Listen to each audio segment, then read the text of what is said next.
Olá a todos, então continuando a aula de projeto de controladores, vimos nas aulas anteriores projeto do controlador P, PI e controlador de atraso de fase. Na aula de hoje vamos ver o controlador PD e avanço de fase. Então inicialmente eu vou trazer alguns conceitos aqui, como o da propriedade do lugar das raízes, onde o sistema representado pelo diagrama de blocos aqui, ele apresenta a função transferência em malha fechada,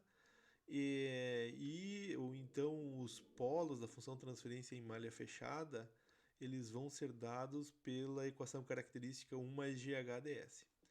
Fazendo 1 mais GHDS igual a zero, eu encontro os polos de malha fechada.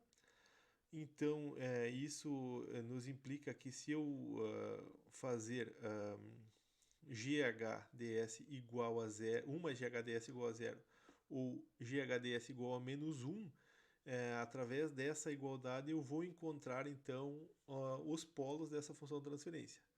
Para que GHDS, como sendo GH funções de Laplace, tá? Eu tenho uma condição de módulo e de ângulo, tá? Então, para ser igual a menos 1, eu vou ter um ângulo de GHDS igual a mais ou menos 180 graus ou múltiplos, e a condição de módulo fazendo o módulo de GHDS igual a 1. Então, se eu tiver essas duas condições satisfeitas, então quer dizer que através dessas duas condições, consigo encontrar pontos que fazem parte do lugar das raízes, então, ou que fazem parte, ou que definem as raízes desse sistema. Ou seja, pessoal, através dessas duas condições eu consigo saber se pontos fazem parte das raízes dessa função de transferência de malha fechada. Então, nesse caso, temos um exemplo aqui, ó, onde a função de transferência GHDS é dada por K vezes S mais Z1, sendo Z1 zero, sobre S mais P1, S mais P2, S mais P3 e S mais P4. Temos então um zero e 4 polos, e temos inclusive polos P2 e P3 complexos conjugados. Então, o ângulo GHDS vai ser dado por φ menos θ1 menos θ2 menos θ3 menos θ4. Φ é o ângulo do zero e θ são os ângulos dos polos. Tá? Então, vai ser sempre assim, ó, ângulos dos zeros menos ângulos dos polos.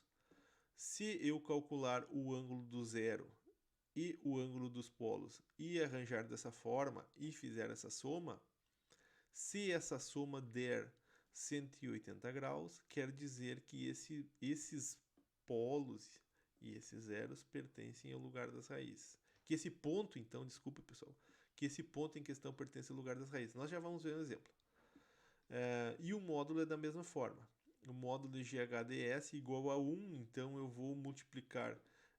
Esse autor definiu dessa forma, tá? Eu vou multiplicar K vezes B1, onde B1 é o módulo do zero, sobre A1, A2, A3, A4, sendo A1, A2 e A3, A4 os módulos dos polos.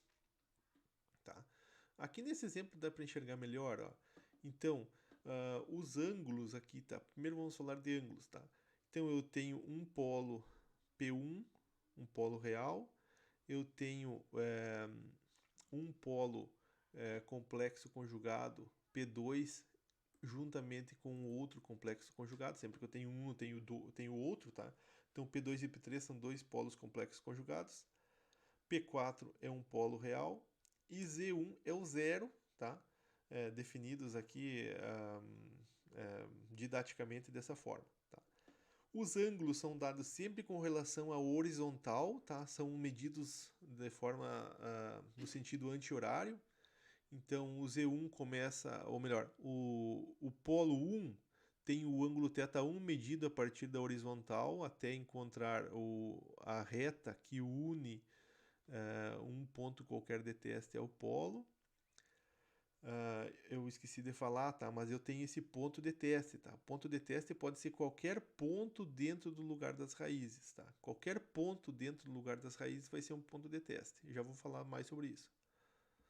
Então, se eu escolher esse ponto de teste, por exemplo, eu vou traçar retas que unem o ponto de teste ao polo P1, o ponto de teste ao polo P2, o ponto de teste ao polo P3, o ponto de teste ao polo P4 e o ponto de teste ao 0Z1. Tá? Feito isto, eu vou ter os ângulos θ1, θ2, medidos sempre em relação à horizontal, tá? θ2, θ3, medidos em relação à horizontal no sentido anti-horário, θ4, medido em relação à horizontal no sentido anti-horário, e φ1, que é o ângulo zero, tá? Então, θ é ângulo de polo e φ é ângulo de zero, tá? Se tivesse mais zeros, teríamos φ2, φ3. E os comprimentos, então, tá? Nós temos para o θ1 o comprimento A1, θ2 comprimento A2, θ3, cadê o θ3? Comprimento A3, θ4, polo P4, θ4 comprimento A4 e o φ1 relacionado ao 0, Z1, comprimento B1. Então, se esse ponto aqui pertencer ao lugar das raízes, o somatório de todos os ângulos aqui deve ser igual a 180 ou múltiplos, tá? 180 mais ou menos 180 e seus múltiplos, tá? Da mesma forma, podemos testar outro ponto qualquer aqui, ó. Outro ponto qualquer vai resultar em outro ângulo θ1 para o polo P1, vai resultar em outro ângulo θ2 para o polo P2, vai resultar em outro ângulo θ3 para o ponto P3, assim como o θ4 e φ1, assim como os comprimentos, tá? Então, eu posso testar qualquer ponto dentro do lugar das raízes e verificar a condição de módulo, tá? Se eu satisfazer a condição de ângulo, quer dizer que esse ponto pertence ao lugar das raízes. Da mesma forma, o módulo, como já faremos em seguida. Então, nós temos aqui uma função de transferência, k vezes s mais 3 vezes s mais 4 sobre s mais 1 e s mais 2. E eu quero saber se o ponto S, se esse ponto aqui dentro do lugar das raízes pertence à trajetória dos polos e zeros, tá? Se ele pertence ao lugar das raízes, quer dizer se ele pertence à trajetória dos polos e zeros. Bom, como é que eu faço isso? Eu calculo então os ângulos e os módulos, tá? Mas começa sempre pelos ângulos. Então, colocando no lugar das raízes esses dois polos em 1 e 2 e 2 zeros e 3 e 4, tá? Aqui está o lugar das raízes, tá? Polo em menos 1 e menos 2 e zeros em menos 3 e menos 4. E o ponto de teste? O ponto de teste é menos 2 mais J3. Então eu vou lá, coloco o ponto de teste menos 2 mais J3. Traço as linhas, todas as linhas entre o ponto de teste e os polos e zeros e faço as medidas, tá? Então, isso está mais bem explicado aqui do lado, tá? Eu desenvolvi aqui para nós. Opa! Então, chamando aqui nessa sequência, tá? Alguns autores separam em θ, φ ângulo de zeros e θ ângulo de polos, tá? Mas alguns não. Então esse autor que eu estou trazendo esse exercício, ele não diferencia isso. Então ele chama todos os ângulos de θ, seja polos ou zeros. Então nós temos o θ1 para o 0 e menos 4 e o comprimento L1 para o 0 e menos 4 até o ponto de teste. O θ2 para o ângulo para o 0 e menos 3, assim como L2. θ3 para o polo em menos 2, a L3 a distância entre o polo em menos 2 até o ponto de teste, e θ4 o ângulo para o polo em menos 1. Tá? E aí a partir disso nós atiramos algumas informações. Por exemplo, a linha que liga o ponto de teste ao polo em menos 2, por as duas apresentarem o mesmo valor, pelo ponto de teste estar em menos 2 e o polo em menos 2, eu tenho essa linha em 90 graus. Então eu já sei que o θ3 aqui, ó, é igual a 90 graus. É o ângulo medido a partir da horizontal no sentido anti-horário até encontrar a linha, tá? Mas assim eu fiz para os demais aqui do lado. Eu vou comentar rapidamente com vocês e podemos tirar dúvidas com relação a isso na aula síncrona, tá? Então, para o θ1, então, eu tenho os pontos menos 4 e menos 2, formando um triângulo retângulo com ponto de teste. Tá? Então, o θ1 aqui eu tenho 4 e menos 2. A distância da base desse retângulo é 2, tá? O cateto, então, na horizontal é 2 e o cateto na vertical é 3. Então eu posso tirar esse ângulo θ pela tangente desse ângulo que é 3 meios, tangente de 3 meios, na inversa, que vai dar 56,31 graus. Da mesma forma, o ângulo θ2 aqui, agora a base é mais estreita, está entre menos 2 e menos 3, tá? Então a base é 1, o cateto oposto é 3, a inversa tangente disso vai me dar o ângulo θ2, 71,5. O θ3 já vimos que é 90 graus, por inspeção gráfica. E o θ4 então vai ser um ângulo o θ4 vai ser um ângulo maior que 90 graus. E esse ângulo aqui do θ4 foi calculado da seguinte forma. Então vai ser 90 graus, que é o ângulo da horizontal até esse ângulo aqui. E esse ângulo aqui, ó, é o mesmo ângulo que aparece aqui também, tá? Então eu calculei a tangente desse ângulo aqui, um ângulo alfa, vamos dizer, tá? O ângulo alfa, então, isso aqui vai me dar o ângulo alfa, tá?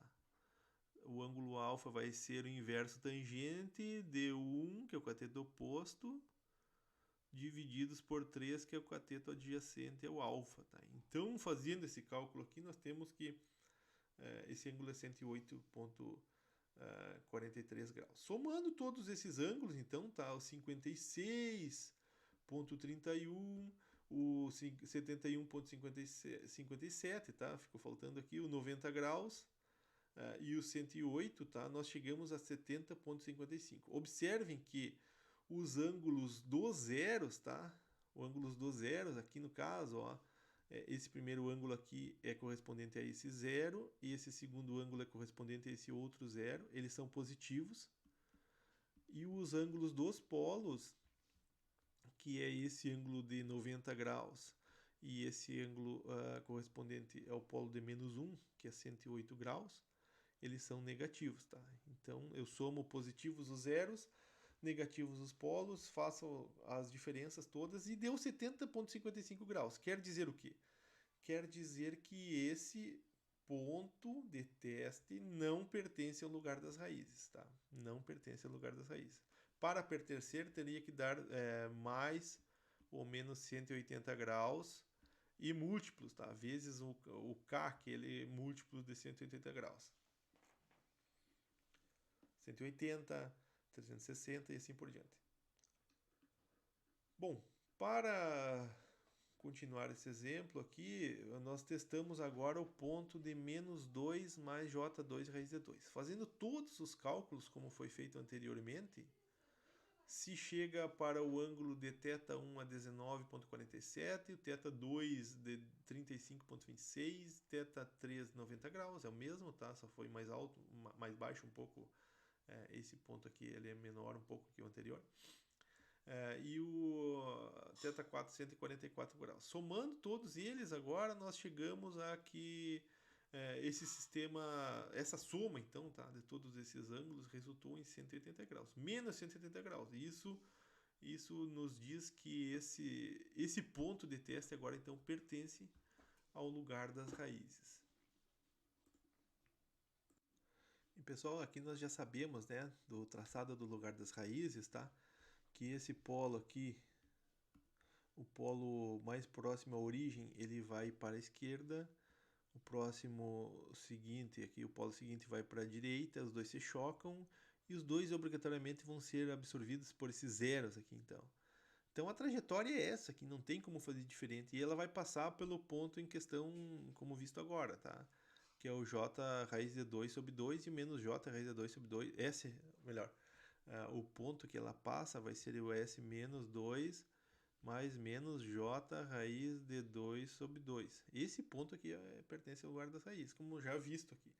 Agora os outros não. Bom, mas fica como exercício aqui vocês provarem para mim que esse ponto S menos J menos J4 aqui, tá? Menos J4. Menos 2 mais o menos J4, se ele pertence ao lugar das raízes. Fica para vocês fazerem como exercício, tá?